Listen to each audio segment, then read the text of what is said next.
दरअसल हुआ क्या, अभी पिछले दिनों अचानक मेरे मोबाइल की घंटी बजी और फोन आया मेरे पास में मेरे एक दोस्त का।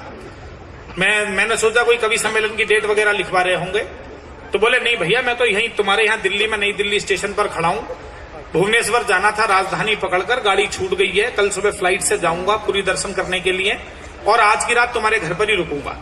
तो मैंने कहा भाई आ जाओ। बोले खाना वाना बनवा लेना, खाना वहीं खाना, मैं हूं और 4 परिवार वाले और हैं। तो मैंने पत्नी से कहा 5 लोग आ रहे हैं, खाना बना लो और सब्जियां 3-4 बना लेना, रौब ठीक पड़ना चाहिए। महानगर की स्थिति आप जानते हैं। पत्नी बोली रात के 9:45 बज रहे हैं, मार्केट बंद हो चुकी है, तुम तो ऐसे ही कुछ भी ऑर्डर निकाल देते हो, कहां से बना दूं 5 सब्जियां, घर में तो केवल मसूर की दाल है, बाकी कुछ भी नहीं है। मैंने कहा तू दाल ही बना ले, बाकी मामला मैं जमा लूंगा। बोली कैसे? मैंने कहा मैं ड्राइंग रूम में चाय वाय में लगाऊंगा, तब तक तुम किचन में जोर से कुछ गिरा देना, मैं पूछूं क्या हुआ तो बता देना, खीर गिर गई, फिर कुछ गिरा देना क्या हुआ, पुलाव गिर गया, फिर कुछ गिरा देना क्या हुआ, छोले गिर गए। मैं बता दूंगा भाई आज इसकी तबीयत ठीक नहीं है, सब गिर गया, ये मसूर की दाल है, एक एक कटोरी इसी से काम चलाना पड़ेगा। पत्नी बोली इतना ड्रामा तो कर लूंगी, इतना नाटक तो तुम्हारे साथ रहते रहते सीख गई हूं मैं। मैंने कहा बस यही करना है और कुछ नहीं है। अब वो जैसी आए मैंने ना ड्राइंग रूम में चाय वाय में लगाया, तभी किचन से जोर से धड़ाम की आवाज आई। मैंने और जोर से पूछा देवी जी क्या हुआ? बोली कम वक्त दाल ही गिर गई। तालियां सब मिलकर एक बार बजा दें। मैं एक बात कह कविता आपको सुना रहा हूं। इस देश में पत्नी पति को बहुत अधिक प्यार करती है, इसलिए जब भी लड़ाई होती है तो सिर पर नहीं चरणों पर ही वार करती है। अभी पिछले दिनों मेरी भी कहने लगी कवि सम्मेलन में आते हो जाते हो लेकिन मुझे कहीं भी नहीं घुमाते हो, इसलिए हमारे बीच बढ़ती जा रही है दूरी, इसे मिटाने के लिए ले चलो ना मसूरी। मुझे लगा कि बात में दम है और आजकल कवि सम्मेलन भी कम है, इसीलिए छोड़कर सब काम बना लिया मसूरी घूमने का प्रोग्राम। मैंने कहा मसूरी तो ठीक है, लेकिन मसूरी से पहले रुकेंगे हरिद्वार। बस यहीं से ही शुरू हुई तकरार।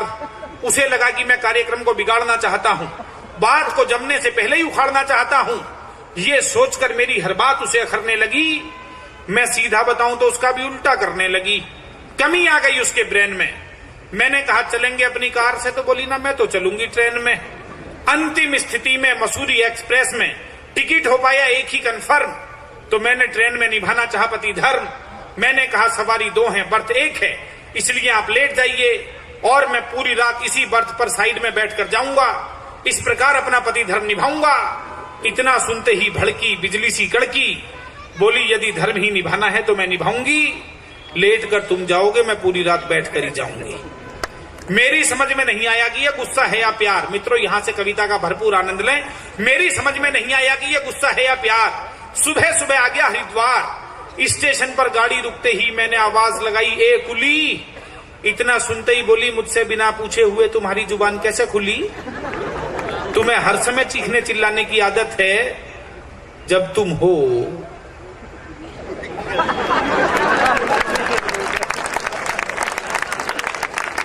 तो कुली बुलाने की क्या जरूरत है?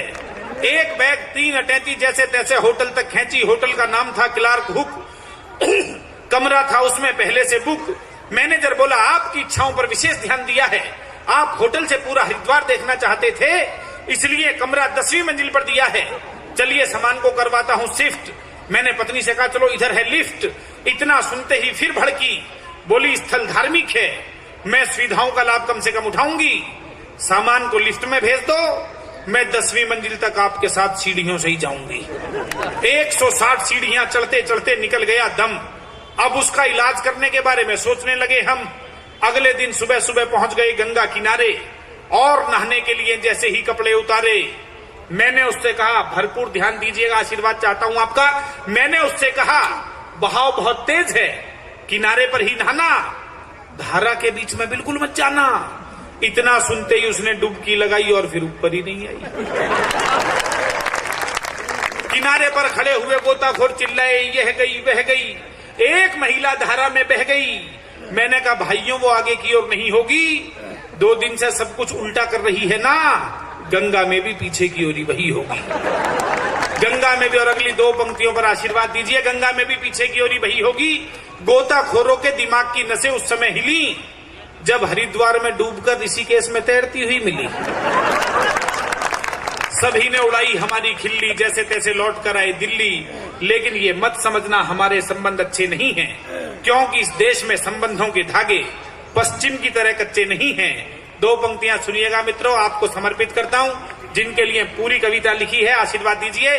लेकिन ये मत समझना हमारे संबंध अच्छे नहीं हैं, क्योंकि इस देश में संबंधों के धागे पश्चिम की तरह कच्चे नहीं हैं।